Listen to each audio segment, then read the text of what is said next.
The Cloud line of gaming headsets from HyperX has been a go-to for many gamers. An emphasis on simple design that is both comfortable and has clear audio makes them a great choice, and now there is a new option, the HyperX Cloud III. With massive new drivers, a slight redesign, and a new microphone, how does this universal wired headset perform for the $100 price point? Well, let's dive in and take a closer look.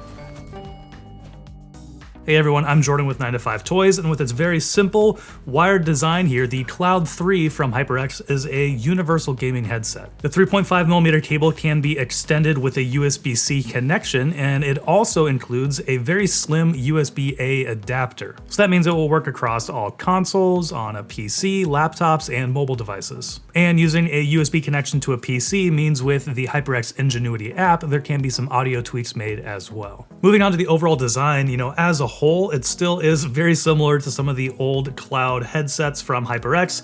You can still see it still has the kind of crimson accents here on like the yoke, and a lot of black for the actual headset itself, and a lot of the leather and other materials as well. This crimson yoke is one of the slight differences on this new headset. The attachment points here are a little bit different than the Cloud 2, and then also they've kind of ditched the red stitching that was across the headband here as well. So looks a little bit cleaner in my opinion, a little bit better, although it still kind of, screams the kind of gamer aesthetic with these red accents with the HyperX logo on this headset. This is a detachable microphone on here, which we'll talk more about in a little bit. And as far as audio controls on here, it's very simple because it's a very simple headset. On the left ear cup is a single volume dial, and on the right ear cup is a microphone mute button, and that's it as far as controls on the headset itself. Moving on to comfort, that has also remained top notch. This is something that was great on the older Cloud headsets as well. It's, they're not doing anything crazy here. It's very simple, but that works well to make it a very comfortable headset. The ear pads feature a deep and soft memory foam material with kind of a premium leatherette around it as well. They are memory foam, and they're plenty comfortable for long gaming sessions. I still use the Cloud Alpha Wireless on my sim rig for that very reason. It's very simple, but extremely comfortable for long gaming sessions. Now this material, it is that plush leatherette, so it can get a little bit warm if you're gaming in a hot room, but at the same time, there are aftermarket ear pads available. Check out Wicked Cushions. I have an affiliate link down in the description if you want to see what those are all about. So very simple headset. They've nailed comfort. Let's move on to audio quality. And with the Cloud 3, they're using massive 53mm drivers on this headset. Those drivers are slightly angled. They're not, completely flat, and they have an incredibly high frequency response of 10 to 21,000 hertz, which is, well beyond kind of the standard 20 to 20,000 hertz, which is kind of,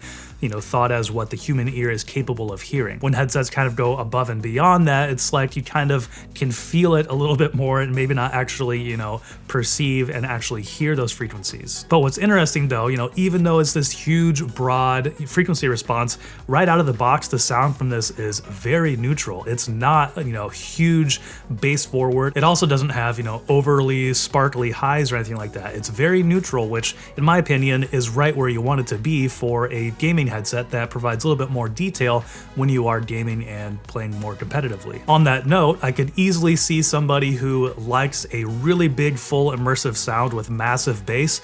I could see them not enjoying the stock sound coming out of this headset. If that's something you're really interested in, I think Turtle Beach is usually a little more catered towards some pretty big low end. It's usually also configurable. Check out this review of their latest Stealth Pro. But I was kind of surprised just by how neutral this sounded, which to me is right where I want the headset to be. So I really feel like it was catered to my ears. And what that does is really puts a more of an emphasis on clarity when you are playing games. So you don't, you still have low, clear mid-end, but it's not so massive that it's overwhelming, footsteps and gunshots and things like that. So this headset was a blast to use when playing Battlefield 2042, playing the Rush XL game mode, which is just ridiculously chaotic. Having a nice clear headset like this, still makes it so that you can pick out different audio cues as they're coming around you. You can hear footsteps, you can hear, helicopters and other vehicles, while still getting a lot of the rumble from all of the ridiculous amount of grenades that are being tossed everywhere. So while it's not quite as clear as some of the flagships we've checked out recently,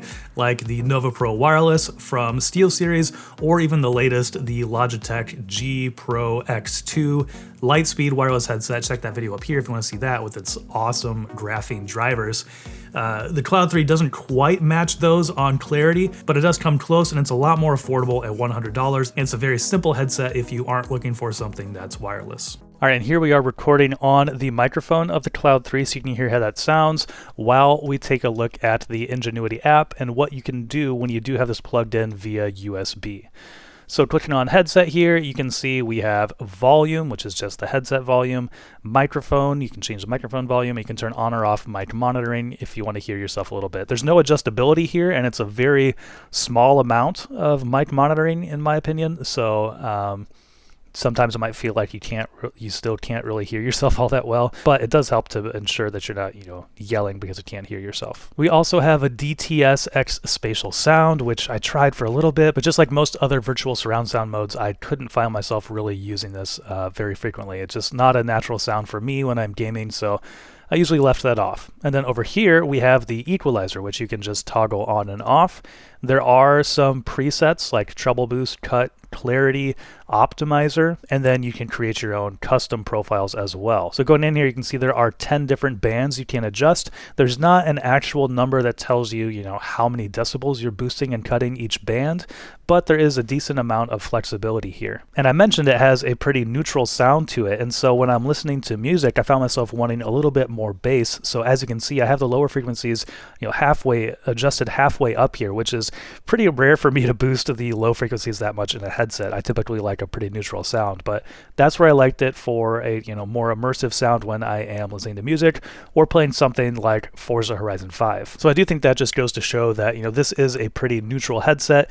Doesn't have a whole lot of bass stock right out of the box, but there's also the ability to adjust that and dial that in. But for those who do want, huge, massive bass, this might not be the headset that's best for you. There are definitely other bass-heavy headsets. I think a lot of Turtle Beach ones are kind of, more low-end focused. Or check out the latest Logitech wireless headset that we reviewed. It's a lot more expensive than this headset, but with the leatherette ear pads on there, it has just massive, massive bass. So check out that review in the corner if you want to see that. One other thing to note here is that via the 3.5mm connector, any changes that you make to the EQ will not be persistent through that. So these will just work on a PC when you are using the Ingenuity app. So console players, unfortunately, you won't be able to make adjustments to your EQ and actually be able to hear them through the app. So overall, while I really believe that most people will really enjoy the sound and feel of the HyperX Cloud 3, a slight price reduction I think would greatly benefit this new gaming headset. It's comfortable, it sounds good, it feels really well built, and I appreciate the simple and universal design of it, but there are some other great options around that price point. The EPOS H3 remains one of my favorite simple wired headsets for comfort and clarity when gaming.